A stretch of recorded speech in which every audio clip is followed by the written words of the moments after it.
Today we are going into the last part of our lesson for shape and strength. So we learned about the different bones of our body. We learned about 3 types of joints in our body, isn't it? Now, what must you do? 3 joints we learned, isn't it? Which are the 3 joints?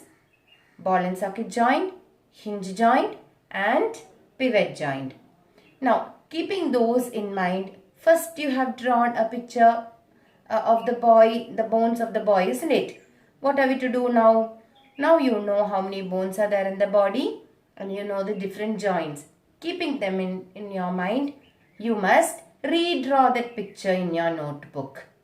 Okay? Modify the diagram and redraw that picture in your notebook once again. Now, we all know that we have bones in our body, isn't it? Should we protect our bones? Yes. Why should we protect our bones? Because if you fall and break down, isn't it? The bones might break. And also, we should protect our bones because it gives strength and shape to our body. So, we must be very, very careful with our bones. We know that the bones are very hard, isn't it? How does the bones become so hard?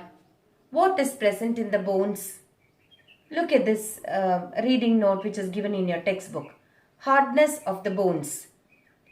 The hardness of the bone is due to calcium phosphate. So what is present in the bone?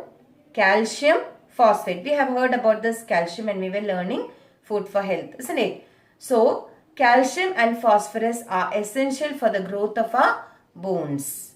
So bones need calcium and phosphorus. During the course of growth, minerals like calcium and phosphorus, they harden the bones. So the bones become hard because as you grow, the amount of calcium and phosphorus in your body increases and which helps the bones to become strong and hard.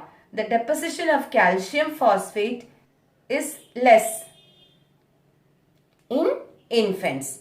So, in small babies, the deposit of calcium phosphate is less. But as we grow older, what happens? Calcium required by the body is absorbed from the bones. So, in a small child, okay, the bones are not very hard. We learned that most of the bones are made of cartilages, and then when they grow up, it all joins together and becomes 206 bones. So, the bones of this infant are not very hard and strong. Why is it so? That is because calcium and phosphate is less in infants because they eat less food, isn't it? As you grow, the calcium phosphate content increases. So your bones become hard and strong. But as you become an adult, what happens? The body needs calcium and phosphorus. So what does it do? It absorbs this calcium and phosphorus from the bones. So what happens to the adults? When you grow older, above 40, 50 ages when you reach, what happens? The body absorbs the calcium and phosphorus from the bones. So what happens naturally? The bones become weak, isn't it? So that is why you must have seen that older people, what happens? They have a tendency to fall down and fast they break their bones. It is because the calcium and phosphate content is less in the body. So what must we do? We must try to increase the calcium phosphate content. How can we increase? By eating the different types of food which contains lot of calcium and phosphorus. So that we have already learnt in the food for health lesson, isn't it? So vegetables like ash gourd, snake gourd, fruits like guava, jambu, egg, milk and fishes. All these are rich in calcium. So as you grow older, we must eat lots of food which contains calcium and phosphorus. So I hope you understood. Now, I said that is when you fall down, isn't it? There is a tendency for the bone to break. That is called as a fracture. What is it called? Fracture. So when you fall down, suppose your bone breaks, that is called as a fracture. So what is a fracture? Strong impact can cause the breaking of bones or appearance of fissures in the bones. So strong impact means suddenly when you fall very strongly, your hand goes and hits somewhere. So what happens? There is a tendency of your bone to break, or sometimes small fissures. Fissures means light cracks can come inside the bone. Sometimes you have heard doctors telling hairline crack. Those are called as fissures. So breaking of the bone is called as a fracture. Now, sometimes, so when a bone breaks, it is called as a fracture. How does a bone break?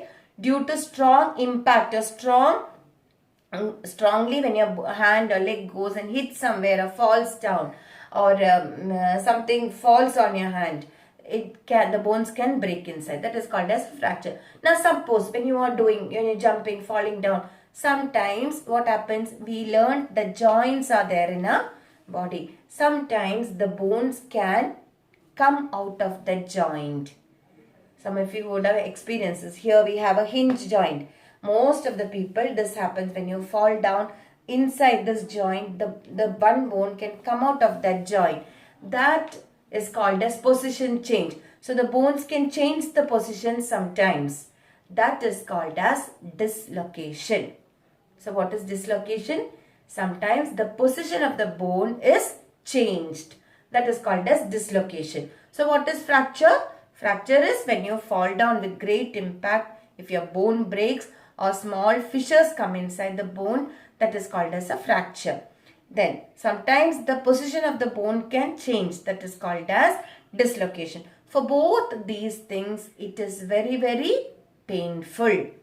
Okay, sometimes you can even faint.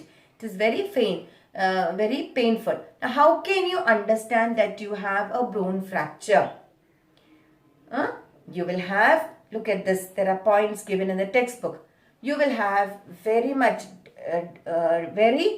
bad pain in the injured part, and you will have difficulty to move the portion. Suppose it is in a hand, you will not be able to move it. Then there will be swelling, like it will come up like the swelling will be there. Need what you call, okay, swelling will be there. Sometimes if the bone is broken and gone inside the flesh, what will happen? There will be injury and bleeding might be there. If your bone is very badly powdered inside, there will be structural deformity. That means the shape of your hand or leg, wherever the bone is fractured, the shape will be deformed. A change of shape will be there. Okay. So if you look at both the hands, if your hand is fractured, when you look at both the hands, you will understand it's a bone fracture. So what are the symptoms of a bone fracture? Terrible pain. You will not be able to move the part. There will be swelling. Slight bending will be there in the injury. Structural strain with respect to the similar bone will be there. Now, when a bone is fractured, what must we do? Should we try to do some first aid? Nothing. Okay. Immediately, you have to take the person to the hospital. Nothing else can be done. Only thing is, you have to tie a splint on that area. Suppose you have fallen down in school, you would have seen teachers what they do. They take a scale and keep it like this and tie that portion and then put a cloth around and keep it so that it does not move. So when a person has fractured a bone, what must we do? Take immediately to the hospital.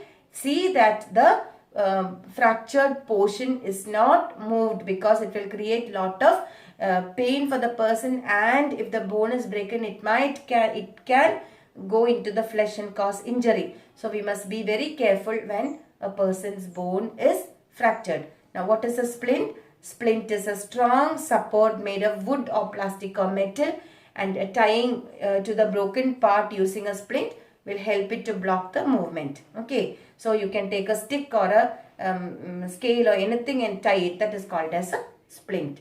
So now you have been familiarized with the bones of the body, the joints inside the body, what are endoskeletons, exoskeleton, and what happens, what is a bone fracture. All these we have learned. So with this, we come to the end of this lesson, children. And what activity I am going to give you? Collect pictures of different skeletons and prepare an album.